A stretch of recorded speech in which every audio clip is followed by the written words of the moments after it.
Good morning दोस्तों। आज हम आपको बताएंगे कि हेक्सा के द्वारा धातु को काटने की क्रिया को कहा जाता है। इसका आंसर जो है वो है हेक्साइन। ठीक है। क्वेश्चन नंबर दो हमारा है, पाइप पर डाई द्वारा भारी चूड़ियाँ काटने की क्रिया को कहा जाता है। जो पाइप के ऊपर हम चूड़ियाँ काटते हैं उसको हम थ्रेडिंग बोलते हैं। इसका उत्तर है कै। क्वेश्चन नंबर 3, ड्रिल द्वारा धातु में सुराख करने की क्रिया को कहा जाता है। ड्रिल के द्वारा जब हम धातु में सुराख करते हैं तो उसकी क्रिया को कहते हैं ड्रिलिंग। घ। क्वेश्चन नंबर 4, रेती किस प्रकार का टूल है। रेती जो होती है वो हमारा कटिंग टूल होती है, चिपिंग टूल होती है, रिमिंग टूल होती है, पंचिंग टूल होती है। तो रेती किस प्रकार का टूल है, वो हमारा कटिंग टूल होता है, कटिंग टूल। गए। रेती कौन सी धातु की बनाई जाती है। रेती हमेशा, क्योंकि एक कटिंग टूल जो होती है वो हमारा हाई कार्बन स्टील का बना होता है। क्वेश्चन नंबर 6, टेपिंग द्वारा कौन सी चूड़ियाँ काटी जाती हैं। टेप के द्वारा जब भी हम चूड़ियाँ बनाते हैं उससे हम अंदरूनी चूड़ियाँ बनाते हैं। तो इसमें कहा है टेपिंग द्वारा कौन सी चूड़ियाँ काटी जाती, तो इसका उत्तर है ख, आंतरिक चूड़ियाँ। उसके बाद हमारा आता है क्वेश्चन नंबर 7, रेती के आकार को किस द्वारा सेप्सिफाई किया जाता है। मोटाई से, चौड़ाई से, लंबाई से। तो इसका जो है कै, इसका कै आंसर है लंबाई से। जब भी हम रेती को लेंगे तो लंबाई में ही नाप के लेते हैं, सेप्सिफाई करके। क्वेश्चन नंबर 8 हमारा है कि सेप्सी सरफेस प्लेट को मौसम के प्रभाव से बचाने के लिए किया जाता है। क्या किया जाता है। सरफेस प्लेट को जब मौसम के बारे में बचाते हैं तो प्रकृति के सीजनिंग, जो उसके ऊपर मॉइस्चर लगता है, उससे बचाने के लिए हम प्रयोग करते हैं प्रकृति सीजनिंग। गए।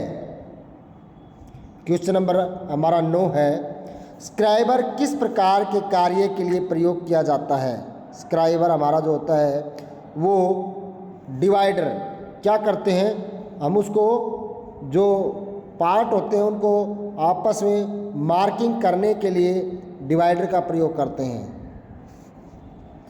सरफेस गेज एक प्रकार का औजार है। जो सरफेस गेज होता है वो एक प्रकार का औजार क्या होता है, वो मार्किंग का औजार होता है, मार्किंग।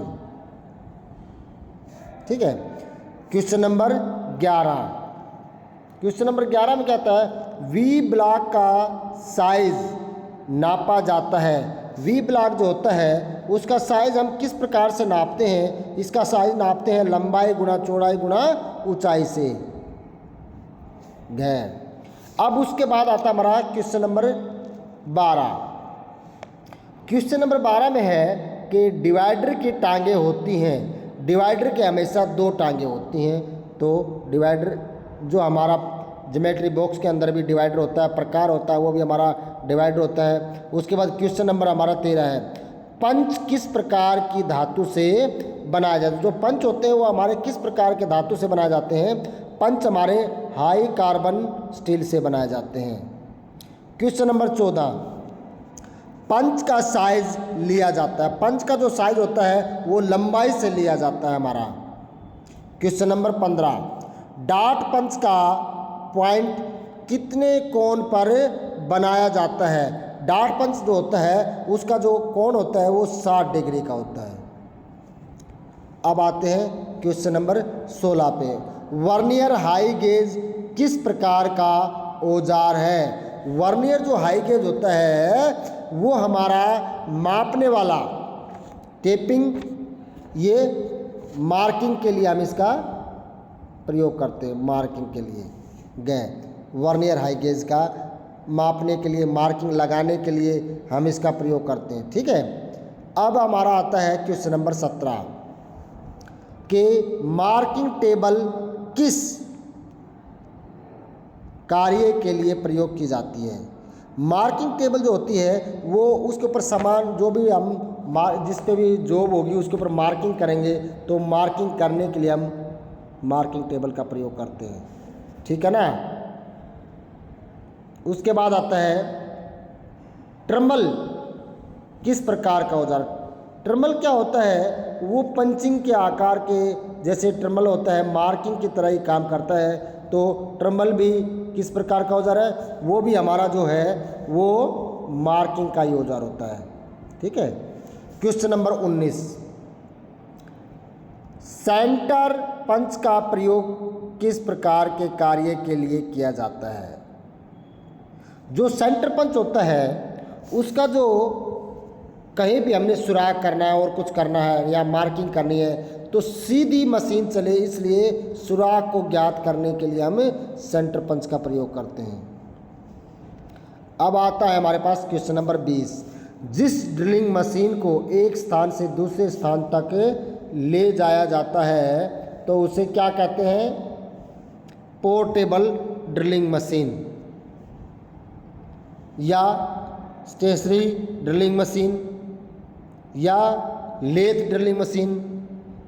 ठीक है, तो इसका जो उत्तर है वो हमारा है घ, पोर्टेबल ड्रिलिंग मशीन। जो एक स्थान से दूसरे स्थान पर जाएगी उसे हम पोर्टेबल ड्रिलिंग मशीन बोलते हैं।